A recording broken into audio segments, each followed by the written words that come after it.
আলোর প্রতিফলন অধ্যায়টি পড়তে হলে তোমাকে এই চিত্রটা ভালো করে বুঝতে হবে। এই কনসেপ্টগুলো তুমি যত ভালো বুঝবা আলোর প্রতিফলন তোমার কাছে তত বেশি সহজ মনে হবে। এইখানের প্রতিটা টপিক এখন আমি তোমাদের ভর্তা বানাইয়া পুরো খাওয়াই দিব, শুধু খাওয়াই দিব না, একদম হজম করে দিব। তুমি যদি বেসিক কনসেপ্টগুলো বুঝো দেখবে প্রতিটা টপিক তোমার মাথায় একদম সেভ হয়ে থাকবে। তুমি চিত্র দেখার সঙ্গে সঙ্গে সব কিছু বলে ফেলতে পারবা, প্রতিটা সংজ্ঞা বলে ফেলতে পারবা, কোনো কিছু মুখস্থই করা লাগবে না। চলো আমরা শুরু করি। প্রথমে আমাদের পড়তে হবে প্রতিফলক পৃষ্ঠ। প্রতিফলক পৃষ্ঠ কাকে বলে? কোনো আলোক উৎস থেকে আলোক রশ্মি যে পৃষ্ঠে প্রতিফলিত হয়ে ফিরে আসবে তাকে প্রতিফলক পৃষ্ঠ বলে। অর্থাৎ কোনো একটা আলোক উৎস আছে, আলোক রশ্মি আসতেছে, এখানে বাধা পেয়ে যদি আবার ফিরে চলে যায় তখন এই পৃষ্ঠটাকে প্রতিফলক পৃষ্ঠ বলা হয়। প্রতিফলক পৃষ্ঠ দুই ধরনের হয়ে থাকে, এক মসৃণ পৃষ্ঠ, দুই অমসৃণ পৃষ্ঠ। মসৃণ পৃষ্ঠ কোনগুলো? যেই পৃষ্ঠে কোনো ঘর্ষণ বাধা নেই, অর্থাৎ ঘর্ষণ বলকে উপেক্ষা করা যায়, সেই পৃষ্ঠকে মসৃণ পৃষ্ঠ বলে। কেমন উদাহরণ হইতে পারে? মসৃণ পৃষ্ঠ হচ্ছে বরফের উপর রাখা কোনো বস্তু, অথবা কাঁচ পৃষ্ঠ, এইগুলো হচ্ছে মসৃণ পৃষ্ঠ, এখানে কোনো বাধা নেই বা ঘর্ষণ বল নেই। আর অমসৃণ পৃষ্ঠ কাকে বলে? যে পৃষ্ঠে ঘর্ষণ বল আছে, অর্থাৎ ঘর্ষণের বাধা আছে, সেই পৃষ্ঠকে অমসৃণ পৃষ্ঠ বলে। উদাহরণ কি হইতে পারে? আমাদের সিমেন্টের মেঝে বা হচ্ছে ইটের গাঁথুনি, কাঠের টেবিলের পৃষ্ঠ, এইগুলো হচ্ছে আমাদের অমসৃণ পৃষ্ঠ, কারণ এখানে ঘর্ষণ বল আছে। তাহলে কনসেপ্টগুলো কি বুঝছো? মসৃণ পৃষ্ঠ মানে ঘর্ষণের বাধা নেই, অমসৃণ পৃষ্ঠ মানে ঘর্ষণের বাধা আছে।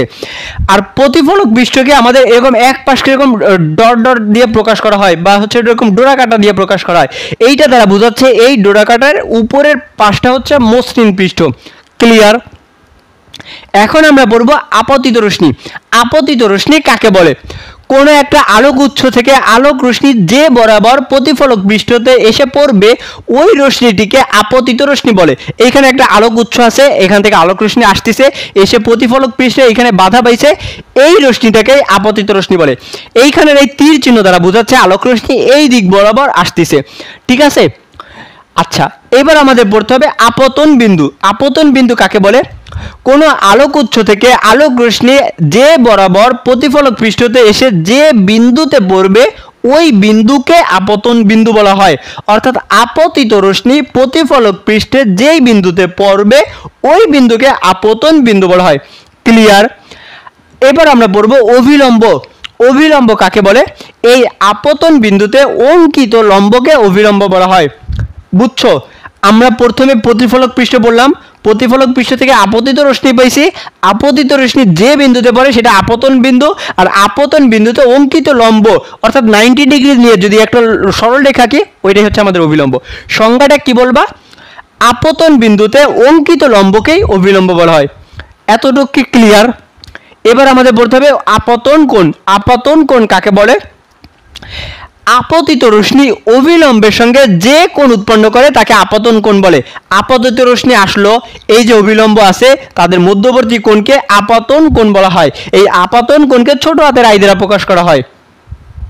দেখছো কত মজা না? একটার সঙ্গে আর একটা রিলেটেড। এবার আমাদের পড়ব প্রতিফলিত রশ্মি। প্রতিফলিত রশ্মি কাকে বলে? আপতিত রশ্মি প্রতিফলক পৃষ্ঠে বাধা পেয়ে যে বরাবর চলে যাবে বা আগের মাধ্যমে ফিরে আসবে তাকে প্রতিফলিত রশ্মি বলে। দেখো এই তীর চিহ্ন দ্বারা বোঝাচ্ছে আলোক রশ্মি এই দিক বরাবর গেছে, এই তীর চিহ্ন দ্বারা বোঝাচ্ছে আলোক রশ্মি এইদিকে আসলো, এসে এখান থেকে চলে গেছে। সংজ্ঞাটায় আমরা কি বলবো? আপতিত রশ্মি প্রতিফলক পৃষ্ঠে বাধা পেয়ে যদি আবার আগের মাধ্যমে ফিরে আসে তাহলে ওই রশ্মিটিকে প্রতিফলিত রশ্মি বলা হয়। তীর চিহ্নগুলো একটু খেয়াল করো, আসলো, এইখানে বাধা পাইলো, এই বরাবর চলে গেল, যেই বরাবর চলে গেছে ওইটাই প্রতিফলিত রশ্মি। ক্লিয়ার? এর থেকে সহজ কি আর হইতে পারে? এরপর আমাদের আরেকটা টপিক আছে প্রতিফলন কোণ। তাহলে দেখো আপতিত রশ্মি থেকে আমরা আপতন কোণ পাইছি, তাহলে প্রতিফলিত রশ্মি থেকে আমরা প্রতিফলন কোণ পাবো। কিভাবে? আপতন কোণ যেরকম ছিল প্রতিফলন কোণ ওই একই রকম। কেমন? আপতন কোণ কি ছিল? আপতিত রশ্মি অবিলম্বের সঙ্গে যেই কোণ উৎপন্ন করে সেটা আপতন কোণ। তাহলে প্রতিফলন কোণ হবে প্রতিফলিত রশ্মি অবিলম্বের সঙ্গে যেই কোণ উৎপন্ন করবে সেটা হচ্ছে প্রতিফলন কোণ। বুঝছো? সংজ্ঞা কি? প্রতিফলন কোণ কাকে বলে? প্রতিফলিত রশ্মি অবিলম্বের সঙ্গে যেই কোণ উৎপন্ন করে তাকেই প্রতিফলন কোণ বলা হয়। একে ছোট হাতের আর দ্বারা প্রকাশ করা হয়। ক্লিয়ার? দেখছো কত সহজ জিনিস, সবগুলা একটার সঙ্গে আর একটা সম্পর্ক।